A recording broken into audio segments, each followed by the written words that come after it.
Aujourd'hui, on va essayer de lever une voiture du sol juste avec du scotch. Moi, je pense pas que c'est possible, mais après, vous avez un peu d'expérience dans l'histoire. Et cette fois-ci, nous allons avoir un protocole rigoureusement scientifique. Puisque la dernière fois qu'on a utilisé du scotch, c'est-à-dire faire un mur pour arrêter une voiture, nous avons écouté vos retours et certains relevaient que le scotch était trop facile à déchirer. En plus de ça, nous avons utilisé aujourd'hui une poutre dont les bords ont été meulés et arrondis pour ne pas déchirer le scotch. C'est-à-dire qu'aujourd'hui, nous allons utiliser uniquement la résistance du scotch.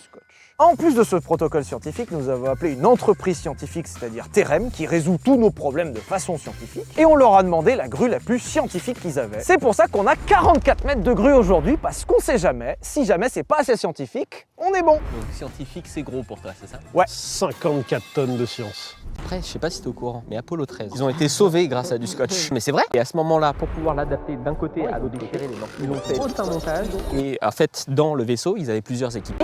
Ils se sont retrouvés sauvés. Ça fait 650 fois que j'entends cette histoire de Joseph.